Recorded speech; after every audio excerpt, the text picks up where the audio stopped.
பொதுவாக கன்னிராசி அன்பர்களை பற்றி தெரிஞ்சுக்கணுன்னா இந்த வீடியோவை முழுமையாக பாருங்கள். ஏன்னா கன்னிராசி அன்பர்களுக்கு வாழ்க்கையில் ஒரு சில கஷ்டங்கள் தொடர்ச்சியாக வந்துக்கிட்டே இருக்குது. அந்த கஷ்டங்கள்லாம் தீரணும். அதற்கு நீங்கள் என்ன பண்ணணும்? யாரெல்லாம் உங்களுக்கு உதவிகரமாக இருப்பாங்க? யாரெல்லாம் உங்களுக்கு எதிராக செயல்படுவாங்க?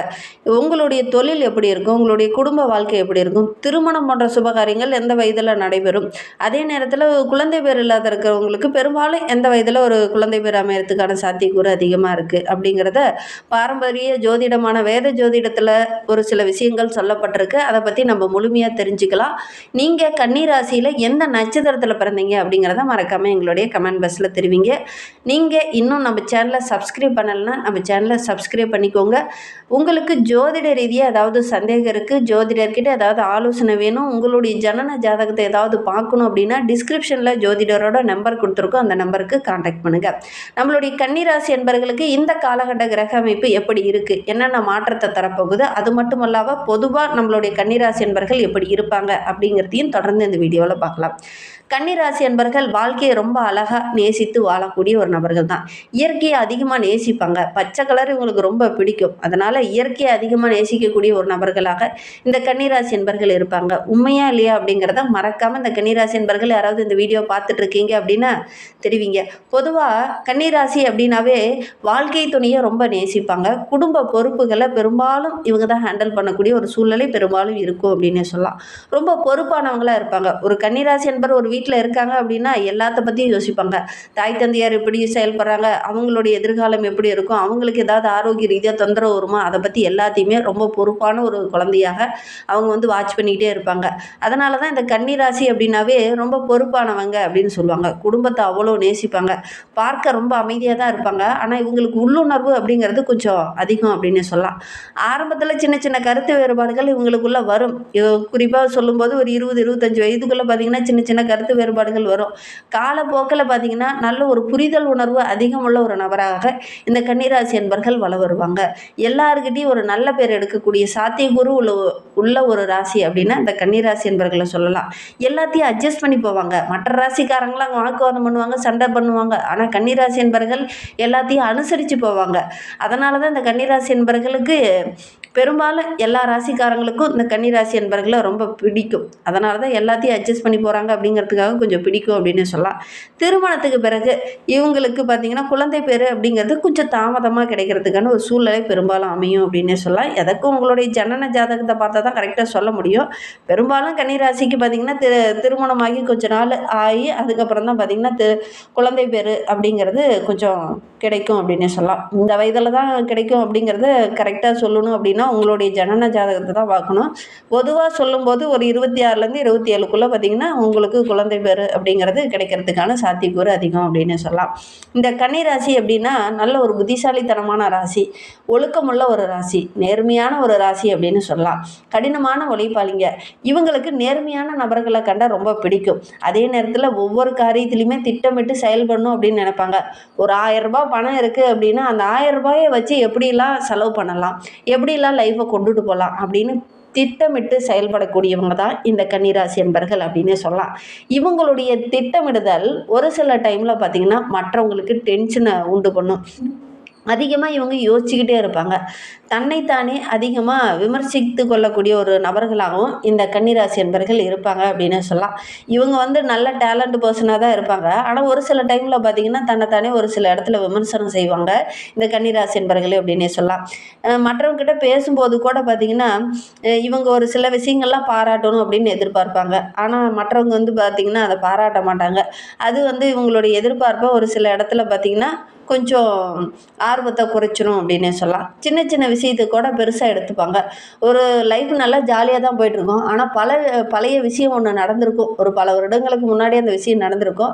அதை பற்றி யோசித்து டிப்ரெஷன் ஆகக்கூடிய ஒரு நபர்கள் தான் இந்த கன்னிராசி என்பர்கள் அப்படின்னு சொல்லலாம். பெரும்பாலும் கன்னிராசி என்பர்கள் பார்த்திங்கன்னா நிகழ்காலத்தை விட கடந்த காலத்தில் நிறைய விஷயங்கள் நடந்தது பற்றி அதை பற்றி யோசிச்சுக்கிட்டே இருப்பாங்க. ஏன்னா இங்கே டேலண்ட் பர்சனாக இருக்கிறதுனால நிறைய விஷயங்கள் இவங்களுடைய மனதில் ஓடிக்கிட்டே இருக்கும். இருக்கும். பழசு நடந்தது, இனி நடக்க போகிறது, இதை பற்றி எல்லாத்தையுமே யோசிச்சுக்கிட்டே இருப்பாங்க இந்த கன்னிராசி என்பர்கள். இவங்க நல்லா திட்டமிடக்கூடிய ஒரு நபர்கள் தான், எல்லா விஷயத்தையும் அலசி ஆராயக்கூடிய ஒரு நபர்கள் தான். ஆனால் இந்த பழசை புதுசாக எல்லாம் போட்டுட்டு குழப்பும் போது இவங்களுக்கு பெரும்பாலும் பார்த்திங்கன்னா மன அழுத்தம் கொஞ்சம் அதிகமாகிறதுக்கான ஒரு சூழ்நிலை இருக்குது அப்படின்னே சொல்லலாம். கன்னிராசி என்பர்களுக்கு ராசிநாதன் புதனாக இருக்கிறதுனால புதன் பகவானுடைய அருள் பரிபூரணமாக இவங்களுக்கு கிடைக்கும். அதோட கூட இவங்க விநாயகரை வழிபடும் போது இன்னும் பலன் அதிகமாகும் அப்படின்னே சொல்லலாம். ஏன்னா விநாயகர் அப்படிங்கிறவர் நாணக்காரகனை நீங்கள் வழிபடும் போது உங்களுடைய நம்பிக்கை அதிகமாகும். அதோடு கூட மகாவிஷ்ணு வழிபாடு, துர்க்கையம்மன் வழிபாடு உங்களுடைய மன அமைதியை இன்னும் கொஞ்சம் அதிகப்படுத்தும். அதனால் நீங்கள் இதெல்லாம் செய்யறது ரொம்ப நல்லது அப்படின்னு சொல்லலாம். கன்னிராசியில் பிறந்தவங்க வாழ்க்கையை எதையுமே எளிதாக பெற முடியாது. கொஞ்சம் போராடி அதுக்கப்புறம் தான் பெறக்கூடிய ஒரு சூழ்நிலை ஏற்படும் அப்படின்னு சொன்னால், எந்த விஷயமாகட்டும், காதலாகட்டும், திருமணமாகட்டும், தொழிலாகட்டும், எந்த ஒரு விஷயத்தில் நீங்கள் இறங்கினாலும் டக்குன்னு எந்த ஒரு விஷயமே கிடைச்சிடாது. ரொம்ப போராடி தான் நீங்கள் அதை பெறக்கூடிய ஒரு சூழ்நிலை பெரும்பாலும் கன்னிராசி என்பர்களுக்கு ஏற்படும் அப்படின்னு சொல்லலாம். கன்னிராசி அப்படின்னாவே விடாமுயற்சி, புத்திசாலித்தனம், ஒழுக்கம் அப்படின்னு சொல்லுவாங்க. மெதுவாக உயரக்கூடிய ஒரு நிலையை அடையக்கூடிய ஒரு சூப்பரான ராசி இந்த கன்னிராசி அப்படின்னு சொல்லலாம். ஒரு முறை வெற்றி பெற்றுட்டாங்க அப்படின்னா நீண்ட காலம் அந்த வெற்றியை தக்க வைத்து கொள்ளக்கூடிய ஒரு திறன் படைத்தவங்க இந்த கன்னிராசி என்பர்கள் அப்படின்னே சொல்லலாம். ரொம்ப நம்பிக்கையான நபர்கள், எல்லாருக்கிட்டையுமே அந்த நம்பிக்கையை காப்பாற்றக்கூடிய ஒரு நபர்களாக இந்த கன்னிராசி என்பர்கள் இருப்பாங்க. வாழ்நாள் முழுவதுமே மற்றவங்க ஒருத்தர் நம்பி வந்துட்டாங்க அப்படின்னா வாழ்நாள் முழுவதுமே அந்த நம்பிக்கையை எந்த இடத்துலையும் உடஞ்சி போகாமல் பத்திரமா பார்த்துப்பாங்க அந்த கன்னிராசி என்பர்கள் அப்படின்னே சொல்லலாம். ஒருத்தர் ஒரு உதவி செஞ்சுட்டாங்கன்னா கூட ரொம்ப நாள் அந்த உதவியை இந்த கன்னிராசி என்பர்கள் அவ்வளோ சீக்கிரம் மறக்க மாட்டாங்க அப்படின்னு சொல்லலாம். பொதுவாக கன்னிராசி அப்படின்னாவே ஜோதிடத்தில் ஒரு முக்கியமான விஷயம் சொல்லப்பட்டிருக்கு. ஏன்னா வாழ்க்கையை ரொம்ப அழகாக நேசித்து வாழக்கூடியவங்க தான் இந்த கன்னிராசி என்பர்கள். இவங்களுக்கு பெரும்பாலும் கிரக அமைப்பை வைத்து பார்க்கும்போது முயற்சி பண்ணி முன்னுக்கு வரக்கூடியவங்களாக இந்த கன்னிராசி என்பர்கள் இருப்பாங்க அப்படின்னு சொல்லலாம். ஒரு இடத்துல சின்ன இடைஞ்சல் வந்தால் கூட அதிலேருந்து எப்படி மீண்டு வரலாம் அப்படின்னு டேலண்டாக யோசித்து முன்னுக்கு வரக்கூடியவங்களாக இந்த கன்னிராசி என்பர்கள் இருப்பாங்க அப்படின்னே சொல்லலாம். இவங்களுக்கு இந்த காலகட்ட கிரக அமைப்புகள் எப்படி இருக்குது, இன்றைய காலகட்டம் இவங்களுக்கு சாதகமாக இருக்கா பாதகமாக இருக்கா, என்னென்ன விஷயங்கள்லாம் உங்களுக்கு சாதகமாக இருக்குது, என்னென்ன விஷயங்கள்லாம் உங்களுக்கு பாதகமாக இருக்குது அப்படிங்கிறத தொடர்ந்து பார்க்கலாம். இந்த காலகட்ட கிரகநிலை வைத்து ஆராய்ந்து பார்க்கும்போது இந்த கன்னிராசிக்கு இந்த காலகட்டம் ரொம்ப சிறப்பாக இருக்குது அப்படின்னே சொல்லலாம். நீண்ட நாளாக நீங்கள் எதிர்பார்த்த ஒரு விஷயம் இந்த காலகட்டத்தில் கூடி வரப்போகுது, நல்ல லாபம் கிடைக்க போகுது, நிறைய விஷயங்கள் அனுகூலமான பலனை பெற்றுத்தரப்போகுது அப்படின்னே சொல்லலாம். குறிப்பாக உங்களுடைய குடும்பத்துக்குள்ளே கடந்த ஓராண்டுகளாகவே சின்ன சின்ன இடைஞ்சல்கள், பிரச்சனைகள், நிறைய விஷயங்களை நீங்கள் கொஞ்சம் சந்திச்சுக்கிட்டே வந்துட்டு இருந்தீங்க இல்லையா, அந்த பிரச்சனைகள் எல்லாமே சரியாகி குடும்பத்துக்குள்ளே நல்ல ஒரு மகிழ்ச்சி, ஒரு சந்தோஷம், இதெல்லாம் அதிகரிக்கக்கூடிய ஒரு யோகமான கிரக அமைப்பு தான் இந்த கன்னிராசிக்கு இந்த காலகட்ட கிரக அமைப்பு அமைந்திருக்கு அப்படின்னே சொல்லலாம். உங்களுடைய தைரியம், உங்களுடைய தன்னம்பிக்கை இது எல்லாமே அதிகமாகும். வாழ்க்கை துணையால் இருந்த பிரச்சனைகள் எல்லாமே இந்த காலகட்டத்தில் சரியாக போகுது. வாழ்க்கை துணை மூலிமா ஏதாவது ஒரு அனுகூலமான பலன் இந்த காலகட்டத்தில் இந்த கன்னிராசி என்பர்களுக்கு கிடைக்க போகுது அப்படின்னு சொல்லலாம். குடும்பத்தில் இருக்கக்கூடிய மற்ற உறவுகளுடைய தேவையை இந்த காலகட்டத்தில் நீங்கள் பூர்த்தி செய்வீங்க. அதனால் இந்த காலகட்டம் அப்படிங்கிறது இந்த கன்னிராசிக்கு நல்ல ஒரு மகிழ்ச்சிகரமான காலகட்டம் அப்படின்னே சொல்லலாம். வெளி இடத்துல ஒரு சில சிக்கல்களை சந்திச்சுட்டு இருந்த கன்னிராசி என்பர்களுக்கு அந்த சிக்கல்கள் எல்லாமே தீரக்கூடிய ஒரு கிரக அமைப்பு தான். உத்தியோகத்தில் நல்ல ஒரு அனுகூலமான பலன் கிடைக்கும். வியாபாரத்தில் இருந்து வந்த பிரச்சனைகள் எல்லாமே இந்த காலகட்டத்தில் சரியாகும். எடுக்கிற காரியங்கள் எல்லாமே உங்களுக்கு சக்ஸஸ் அமையும். நீண்ட நாட்களாக இருந்து வந்த அந்த தடை பரிபூரணமாக சரியாகக்கூடிய ஒரு யோகமான கிரக அமைப்பு இந்த கன்னிராசிக்கு அப்படின்னு சொல்லலாம். எந்த விஷயம் ரொம்ப நாளாக நடக்கலை அப்படின்னு நினச்சிங்களோ அந்த ஒரு விஷயம் இந்த காலகட்டத்தில் நடக்கும். ஒரு சிலருக்கு பார்த்திங்கன்னா திருமணம் போன்ற காரியங்கள், ஒரு சிலருக்கு பார்த்திங்கன்னா குழந்தை பேரு போன்ற காரியங்கள்ல இந்த காலகட்டத்தில் நடக்கக்கூடிய யோகமாக இருக்குது அப்படின்னே சொல்லலாம். அற்புதமும் ஆனந்தமும் நிறைந்த ஒரு கிரக அமைப்பு தான் இந்த கன்னிராசிக்கு அப்படின்னே சொல்லலாம். எந்த ஒரு தொழிலை தொடர முடியாமல் தடைப்பட்டு நின்றுச்சோ அந்த தொழிலை தொடரத்துக்கான வாய்ப்புகள் இந்த காலகட்டத்தில் உங்களுக்கு அமையும். தொழிலில் இந்த பிரச்சனையெல்லாம் ஒரு முடிவுக்கு வரும். ஒரு சிலருக்கெல்லாம் பதவி உயர்வு கிடைக்காம இதனால் வரைக்கும் போராடிட்டு இருந்திருப்பீங்க, இந்த காலகட்டத்தில் பதவி உயர்வு கிடைக்கும். ஒரு சிலர்லாம் வேலைக்கு போய் ரொம்ப நாள் ஆயிருக்கும், வேலையில் சேர்ந்து ரொம்ப நாள் ஆயிருக்கும், ஆனால் பணி நிரந்தரம் கிடைக்கலையே அப்படின்னு கவலைப்பட்டு இருந்தவங்களுக்கு இந்த காலகட்டத்தில் பணி நிரந்தரம் போன்றவையெல்லாம் கிடைக்கக்கூடிய யோகமான கிரக அமைப்பு இந்த கன்னிராசிக்கு அப்படின்னே சொல்லலாம். எடுக்கிற காரியங்கள் எல்லாமே உங்களுக்கு சக்ஸஸாக அமையக்கூடிய ஒரு யோகமான கிரக அமைப்பு அப்படின்னே சொல்லலாம்.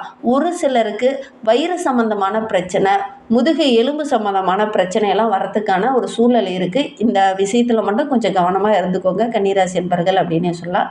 இன்னுமே ரொம்ப சிறப்பாக இருக்கணும், வாழ்க்கை இன்னும் அருமையாக இருக்கணும் அப்படின்னு நினைக்கக்கூடிய கன்னிராசி என்பர்கள் வீட்டில் வந்து ஒரு கோபூஜை செய்யுங்க. அதோட கூட கோமாதாவுக்கு உங்களால் முடிந்தது அப்படின்னா ஒரு வாழைப்பழமோ அகத்திக்கீரையோ வாங்கி கொடுங்க. அதுவும் இந்த ஆடி மாதத்தில் நீங்கள் இதெல்லாம் செஞ்சு பாருங்கள்.